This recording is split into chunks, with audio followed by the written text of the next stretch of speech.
여러분, 혹시 중국 GDP 5% 성장의 기적이라는 가짜 뉴스를 보신 적이 있으십니까? 중국 정부는 여전히 장부상으로는 잘 나가고 있다고 큰 소리치며 전 세계를 기만하고 있습니다. 하지만 지금 세계 경제의 심장부 중국에서 들려오는 저 처절한 비명소리가 들리십니까? 2026년 현재 우리를 둘러싼 상황은 그야말로 살얼음판입니다. 중동 전쟁의 포성이 멈추지 않으면서 국제 유가는 배럴당 100달러를 돌파했고 환율은 1달러에 1,500원을 넘나들며 우리 지갑을 사정없이 쥐어짜고 있죠. 이런 위기 상황에서 우리가 가장 주목해야 할 곳은 바로 중국입니다. 중국 GDP 5% 성장을 자랑한다는 나라에서 지금 노인들이 밥을 달라고 거리로 쏟아져 나오고 있습니다. 천안문 사태 이후 36년 만에 공산당 정권 퇴진이라는 구호가 중국 대륙 한복판에서 터져나왔습니다. 화려한 마천루 뒤에 숨겨진 참담한 현실, 오늘 이 영상에서 그 추악하고도 영악한 중국 경제의 민낯을 낱낱이 파헤쳐드리겠습니다. 오늘 이 진실을 모르면 여러분의 노후 자산과 대한민국 경제의 미래는 한순간에 잿더미가 될 수 있습니다. 여러분, 상식적으로 생각해 보십시오. 경제가 정말로 5%씩 쑥쑥 성장하고 있다면 왜 노인들이 연금을 못 받아서 시위를 하고 청년들은 일자리가 없어서 집에서 누워만 있겠습니까? 이게 과연 정상적으로 성장하는 나라의 모습일까요? 천안문 사태 이후 금기시되었던 정권 퇴진 목소리가 담장을 넘어 터져나오고 있다는 건 이미 내부적으로 골물대로 골맞다는 뜻입니다. 세계 경제의 엔진이라던 중국이 어쩌다 이 지경이 되었는지 그 속사정을 들여다보면 소름이 돋을 정도입니다. 단순히 운이 없어서가 아닙니다. 이건 철저히 계획된 실패이자 권력의 탐욕이 만들어낸 인재입니다. 중국 GDP가 기적처럼 5%를 찍었다는 그 발표문 뒤에는 공산당의 조작된 데이터와 인민들의 피눈물이 섞여 있습니다. 그들은 가짜 숫자로 세계를 속이고 있지만 텅 빈 인민들의 위장은 속일 수 없습니다. 중국 정부가 발표하는 장부상의 숫자와 인민들이 피부로 느끼는 현실 사이에는 거대한 시면이 존재합니다. 겉으로는 성장을 외치지만 속으로는 십경원이라는 상상조차 할 수 없는 빚더미 위에서 시한폭탄을 안고 살아가고 있습니다. 십경원입니다. 0이 몇 개인지 셀 수도 없는 이 천문학적인 숫자가 중국의 목을 조르고 있습니다. 2026년 대한민국에서 가장 무서운 경쟁자이자 동반자였던 중국의 몰락, 그 잔혹한 서막을 지금부터 하나씩 보여드리겠습니다. 이 비극적인 결말을 보셔야만 여러분의 소중한 자산을 지킬 해안이 생기실 겁니다. 공감하신다면 댓글로 숫자 1번을 남겨주세요. 구독과 좋아요도 클릭 부탁드립니다. 그럼 바로 이야기 이어가겠습니다. 자, 이제 중국이 자랑하는 5% 성장의 화장발을 지워봅시다. 중국 정부는 2025년에도 GDP 5% 성장을 달성했다고 대대적으로 홍보했습니다. 그런데 여러분, 이상한 점을 발견하지 못하셨나요? 경제가 5%나 성장한다는데 연간 소비자 물가 상승률은 0%입니다. 상식적으로 생각해보세요. 물건이 잘 팔리고 돈이 돌면 물가가 오르는 게 당연한 경제의 법칙 아닙니까? 그런데 물가가 제자리 걸음이라는 건 중국 정부가 장부상 숫자만 억지로 끌어올린 가짜 성장이라는 명백한 증거입니다. 쉽게 말해 장사는 안 되는데 장부만 좋게 적어놓은 꼴이죠. 통계라는 것은 거짓말을 하지 않지만 통계를 만지는 사람은 거짓말을 할 수 있습니다. 지금 중국의 통계청은 국가의 지시에 따라 창조적인 소설을 쓰고 있는 셈입니다. 더 기가 막힌 건 사상 최대를 기록했다는 무역 흑자의 진실입니다. 흑자가 났으니 좋은 거 아니냐고 하시겠지만 천만의 말씀입니다. 수출이 폭발해서 흑자가 난 게 아닙니다. 14억 인민이 지갑을 닫고 공장이 멈추면서 원자재와 소비재 수입이 급감해 뼈아픈 불황형 흑자일 뿐입니다. 안 먹고 안 쓰고 안 사니까 밖으로 나가는 돈이 줄어서 억지로 만들어진 흑자라는 말입니다.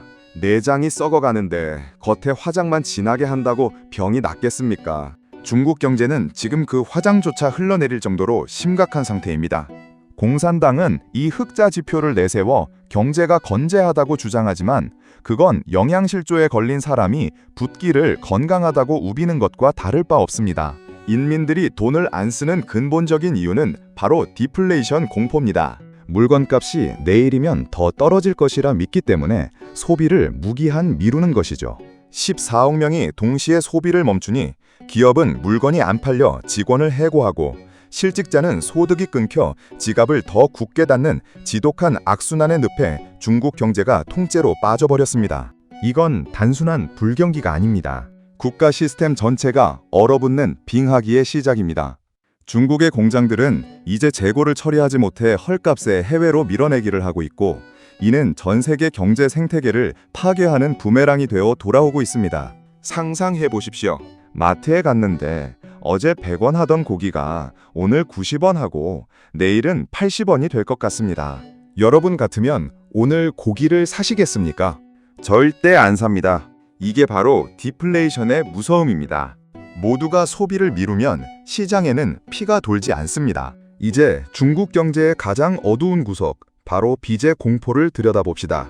중국의 국가기업 가계부채를 모두 합치면 무려 8경원에서 10경원에 달한다는 분석이 지배적입니다.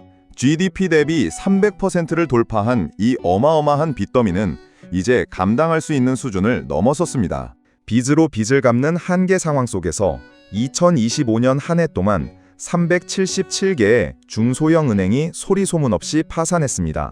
은행 문이 굳게 닫히고 평생 모은 전 재산을 날린 40만 명의 예금자들이 거리에 나와 통곡했지만 중국 정부는 강력한 건혈 시스템으로 이들의 비명을 인터넷에서 통째로 지워버렸습니다. 10경원이라는 숫자가 여러분은 와닿으십니까? 대한민국 1년 예산이 600조 원 수준인데 그 예산을 100년 넘게 모아야 갚을 수 있는 돈이 지금 중국의 발목을 잡고 있습니다. 내 돈을 돌려달라는 인민들의 절규를 공안의 곤봉으로 막는 나라, 이것이 2026년 중국의 현실입니다. 금융재앙의 진앙은 바로 부동산 시장입니다. 중국인들의 자산 80%가 부동산에 묶여 있다는 사실을 알고 계십니까? 그런데 그 부동산이 지금 무너지고 있습니다. 1위 업체 헝다, 2위 업체 컨트리가든에 이어 선전시 정부가 대주주라 절대 망하지 않을 거라 믿었던 3위 업체 완커마저 디폴트를 선언했습니다. 이건 특정 기업의 실패가 아닙니다. 중국 부동산 시스템 전체의 뼈대가 부러졌음을 의미합니다. 대마불사의 신화는 끝났습니다. 이제 남은 건 서로를 물어뜯는 연쇄 붕괴뿐입니다. 은행원들은 이제 예금자들을 피해 뒷문으로 도망치고 공안은 은행 앞을 장갑차로 막고 있습니다. 이게 과연 21세기 문명국가의 모습일까요? 해난성에서는 예금주들이 은행에 돈을 찾으러 갔다가 건강포드가 빨간색으로 변해 격리당하는 기가 막힌 일까지 벌어졌습니다. 정부가 내 자산을 통제하고 내 이동권을 박탈하는 이 공포스러운 상황은 중국 경제가 얼마나 절박한 벼랑 끝에 서 있는지를 보여줍니다. 10경원의 빚은 이제 단순한 숫자가 아닙니다. 인민들의 생명줄을 죄는 밧줄이 되었습니다. 부동산으로 일군 부가 부동산으로 인해 사라지는 이 아이러니는 중국이 지난 수십 년간 쌓아온 모든 성과를 한순간에 무로 돌리고 있습니다. 텅 빈 아파트 단지에서 들려오는 건 바람 소리뿐이고 그 소리는 곧 중국 경제의 장래곡이 될 것입니다. 전국에는 공사가 멈춘 흉물스러운 란웨이로, 즉 썩은 꼬리 건물들이 넘쳐나고 있습니다. 수백만 가구의 전 재산이 그 차가운 콘크리트 속에 갇혀버렸습니다. 평생을 일해 집 한 채 마련하려던 소박한 꿈이 시멘트 덩어리로 변해버린 것입니다. 이 부동산과 경제 시스템 붕괴의 직격탄을 가장 아프디 맞은 것은 바로 청년들입니다. 청년 실업률이 17%를 돌파하면서 대학을 졸업해도 일자리가 없자 청년들은 이제 경쟁을 포기하고 누워버리는 탕핑을 넘어 아예 인생을 자포자기하는 바이란에 빠졌습니다. 중국의 부모들은 자식의 성공을 위해 평생을 바쳤지만 이제 그 자식들은 썩은 꼬리 아이들이 되어 부모의 노후 자금까지 갉아먹고 있습니다. 부모에게 얹혀 사는 이들을 완성되지 못한 아파트에 빗대어 란웨이와라고 부르는 슬픈 신조어까지 등장했습니다. 란웨이와, 즉 썩은 꼬리 아이들이라는 뜻입니다. 미래가 사라진 나라에 어떤 희망이 있겠습니까? 꿈을 꾸어야 할 청년들이 부패해가는 사회를 보며 자신들도 함께 썩어가기를 선택하고 있습니다.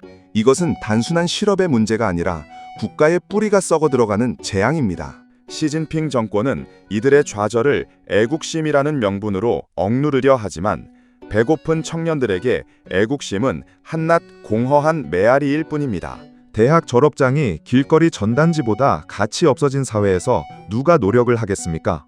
베이징의 지하철역 계단에서 잠을 자는 명문대 졸업생들의 모습을 상상해 보십시오. 그들은 이제 더 이상 노력하지 않습니다. 노력이 배신당하는 사회를 똑똑히 목격했기 때문입니다. 중국의 기성세대들은 부동산 가격 상승으로 부를 축적했지만 지금의 청년들에게 남겨진 건 10경 원의 국가 빚과 무너진 아파트뿐입니다. 란웨이와들은 이제 부모의 연금마저 바닥나면 어디로 가야 할까요? 이들이 거리로 쏟아져 나오는 순간 중국의 사회적 안정은 종말을 고하게 될 것입니다. 공장은 멈추고 거리는 조용해졌지만 청년들의 마음속에서는 분노의 불길이 타오르고 있습니다.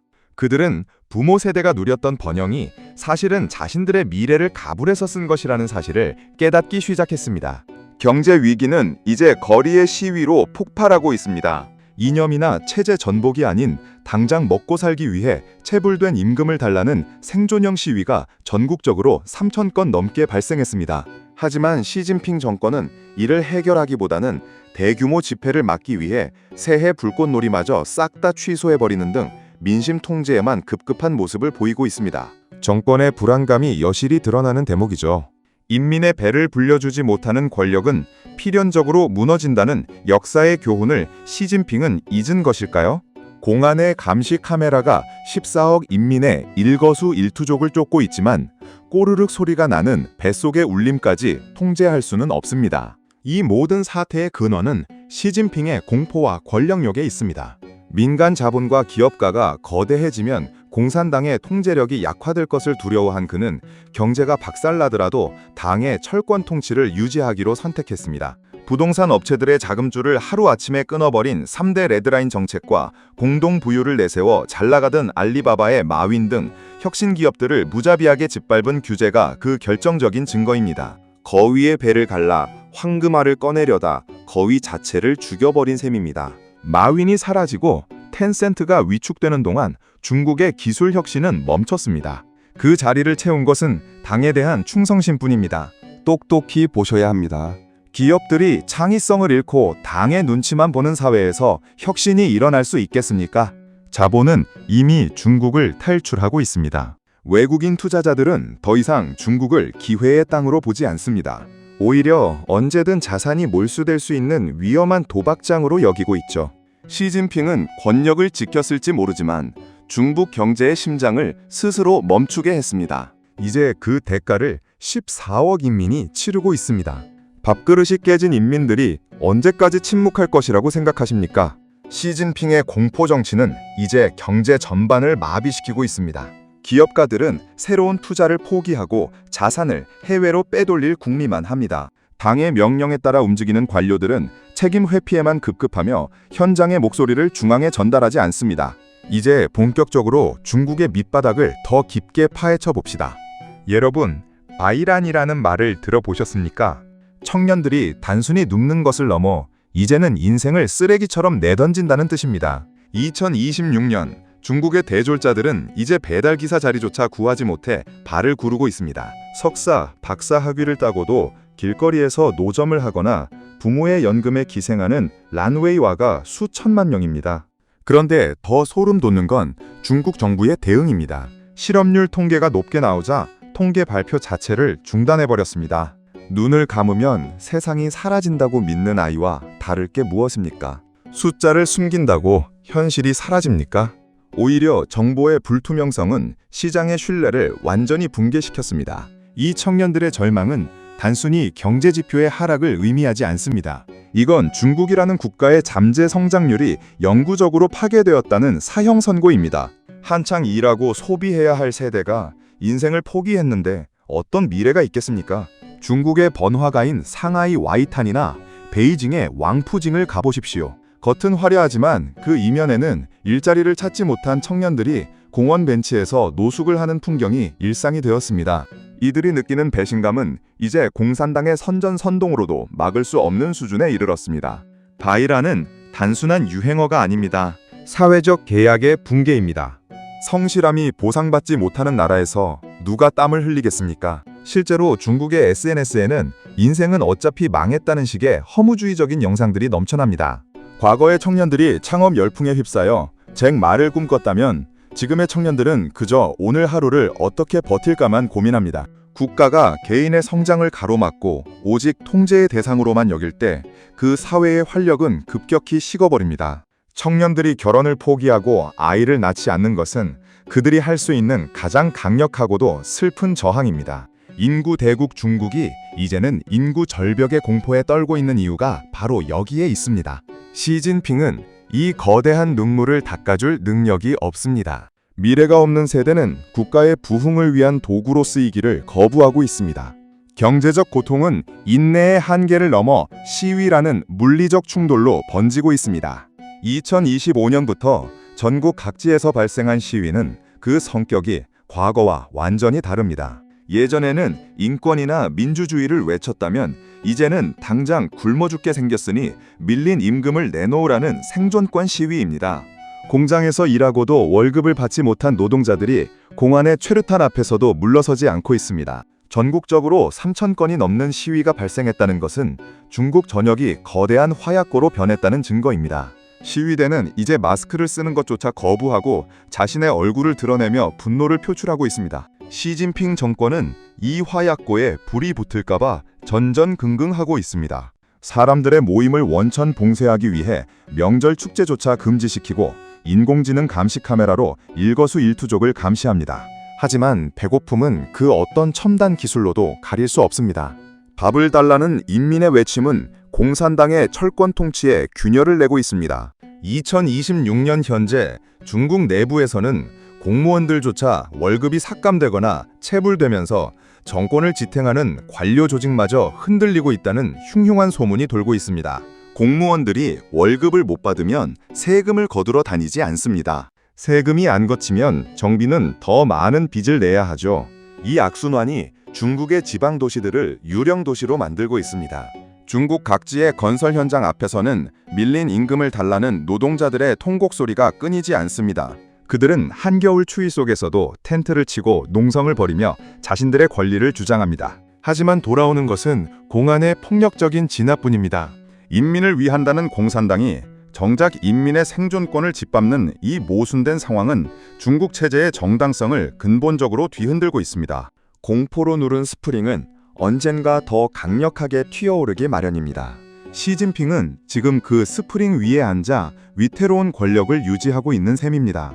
배신감에 휩싸인 인민들은 이제 더 이상 속지 않습니다. 왜 시진핑은 이런 자폭에 가까운 선택을 했을까요? 핵심은 권력 유지에 대한 병적인 공포입니다. 마윈 같은 혁신 기업가들이 인민의 지지를 얻고 거대 자본이 당의 통제를 벗어나려 하자 시진핑을 경제를 희생시키더라도 당의 권위를 세우는 쪽을 택했습니다. 헝다 같은 부동산 대기업들의 목줄을 단숨에 조여버린 3대 레드라인 정책은 그 시작이었습니다. 경제의 핏줄인 자금을 끊어버리니 부동산 시장은 순식간에 얼어붙었고 그 여파는 전 금융권으로 번졌습니다. 시진핑에게는 경제 성장보다 공산당의 지배력이 흔들리지 않는 것이 100배, 1000배 더 중요했습니다. 이건 치명적인 오판이었습니다. 부동산이 중국 GDP의 30%를 차지하는데 이 기동을 스스로 무너뜨린 셈이니까요. 공동부유라는 화려한 미사구 아래에서 진행된 민간기업 탄압은 중국의 혁신 동력을 완전히 꺼뜨렸습니다. 이제 중국 기업인들은 새로운 사업을 구상하기보다 어떻게 하면 당의 눈에 띄지 않고 자산을 해외로 빼돌릴까만 고민합니다. 국가 전체가 거대한 감옥처럼 변해버린 상황에서 창의적인 경제활동이 일어날 리 만무합니다. 공산당은 기업을 국가의 소유라고 생각합니다. 마윈이 당의 금융 규제를 비판하자마자 그는 공식 석상에서 사라졌습니다. 알리바바는 쪼개졌고 텐센트와 바이두도 무릎을 꿇었습니다. 중국 경제의 성공 비결이었던 민간의 활력은 이제 공안의 감시 아래 완전히 질식했습니다. 똑똑한 인재들은 해외로 탈출하고 남겨진 이들은 무기력증에 빠져 있습니다. 시진핑은 과거 마오쩌둥 시절의 계획 경제로 회귀하려 하지만 현대 경제는 명령과 통제로 굴러가지 않습니다. 복잡한 글로벌 공급망에서 중국이 차지하던 위치는 이미 베트남과 인도로 빠르게 넘어가고 있습니다. 스스로 성벽을 쌓고 고립을 자초하는 제국의 끝은 항상 비참했습니다. 중국은 지금 그 길을 충실히 밟아가고 있습니다. 자본의 논리를 무시한 독재자의 결말은 이미 정해져 있습니다. 혁신 없는 성장은 불가능하며 통제된 사회에서는 혁신이 자라날 수 없습니다. 여기에 숨겨진 가장 잔인한 진실은 지방정부의 유령 빚입니다. 이름도 생소한 LGFV, 즉 지방정부 자금조달용 특수목적법인이 끌어다 쓴 돈이 무려 7,600조 원에 달합니다. 지방정부들은 땅을 팔아 예산을 충당해 왔는데 부동산 시장이 망하자 돈줄이 완전히 말라버렸습니다. 그러자 장부에도 적히지 않는 유령 회사를 만들어 빚을 내고 그 돈으로 아무도 쓰지 않는 공항과 철도를 지으며 경제 수치를 조작해 왔습니다. 이 유령 빚들은 중국 경제 시스템 곳곳에 펴져 있는 암세포와 같습니다. 겉으로는 멀쩡해 보이지만 이미 장기 구석구석을 갉아먹고 있습니다. 이제 이 유령 빚들이 폭발하기 시작했습니다. 지방은행들은 이 부실 채권을 감당하지 못해 뱅크런이 일어나고 있고 정부는 예금 인출을 강제로 막고 있습니다. 내 피 같은 돈을 은행에 맡겼는데 찾을 수 없다면 여러분은 가만히 계시겠습니까? 이 7,600조 원의 폭탄은 중국 경제 시스템 전체를 송두리째 날려버릴 위력을 가지고 있습니다. 2026년 현재 중국의 지방정부들은 가로등 전기세조차 내지 못해 암흑도시로 변해가는 곳들이 속출하고 있습니다. 귀주성이나 운남성 같은 오지에는 수조 원을 들여 지었지만 아무도 살지 않는 아파트 숲이 끝도 없이 펼쳐져 있습니다. 이 모든 것이 빚으로 쌓아올린 바벨탑입니다. 지방정부 관리들은 승진을 위해 무리하게 인프라 사업을 벌였고 그 청구서는 이제 고스란히 다음 세대와 서민들의 노후 자금으로 돌아왔습니다. 중국의 지방 재정은 이미 파산 상태입니다. 중앙정부가 도와주고 싶어도 자기 코가 석자인 상황입니다. 이 유령 빚은 장부 밖의 빚이라 정확한 규모조차 파악하기 힘듭니다. 하지만 시장은 이미 그 위험을 감지하고 자금을 회수하고 있습니다. 지방정부가 발행한 채권은 휴지 조각이 되고 있고 이를 담보로 돈을 빌려준 금융기관들은 연쇄부도의 공포에 떨고 있습니다. 한때 중국의 성장을 견인했던 인프라 투자가 이제는 국가의 숨통을 조이는 밧줄이 되어 돌아온 것입니다. 결론을 말씀드리겠습니다. 중국 경제는 지금 제로 코로나의 후유증, 트럼프의 관세 폭탄, 지방 재정 파탄, 기업 연쇄 파산, 소비 빙하기, 저출산 인구 절벽, 그리고 연금 고갈이라는 7가지 재앙이 한꺼번에 터지는 퍼펙트 스톰을 맞이했습니다. 이건 단순히 시간이 지난다고 해결될 문제가 아닙니다. 부채로 쌓아 올린 가짜 성장이 십경원이라는 계산서를 들고 찾아온 것입니다. 중국의 미래는 이제 일본식 장기 불황을 넘어 소련식 체제 붕괴의 길로 접어들고 있습니다. 공산당이 자랑하던 5% 성장의 환상은 이제 완전히 깨졌고 남은 것은 처절한 생존 게임뿐입니다. 여러분, 이 이야기가 남의 나라 이야기로만 들리십니까? 중국에 의존해온 대한민국 경제에도 거대한 쓰나미가 몰려오고 있습니다. 중국의 몰락은 전 세계 공급망을 뒤흔들 것이고 그 파편은 우리 안방까지 날아올 것입니다. 오늘 이 진실을 보신 여러분은 이제 무엇을 준비해야 할지 명확해지셨을 겁니다. 부채로 빚어낸 환상은 반드시 깨집니다.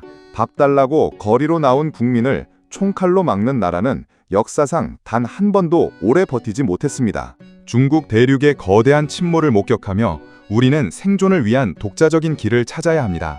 여러분의 소중한 자산을 지키고 이 거센 풍랑에서 살아남기 위해 오늘 제가 드린 경고를 가슴 깊이 새기십시오. 중국의 비극은 이제 시작일 뿐입니다. 긴 시간 시청해주셔서 감사합니다. 여러분의 생각은 어떠십니까? 중국은 과연 이 지옥 같은 빚더미에서 빠져나올 수 있을까요? 날카로운 분석을 댓글로 남겨주세요. 여러분이 지금 쥐고 있는 자산 중에 중국과 관련된 것은 없는지, 혹시 우리 안의 부동산 거품도 중국의 란웨이로우처럼 변해가고 있는 것은 아닌지 냉정하게 돌아봐야 할 때입니다. 위기는 준비되지 않은 자에게만 찾아옵니다.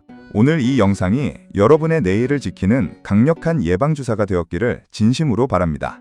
여러분의 구독과 좋아요는 제가 더 깊고 차가운 진실을 파헤치는데 큰 힘이 됩니다. 다음 영상에서 더 충격적인 경제의 이면으로 찾아뵙겠습니다. 감사합니다.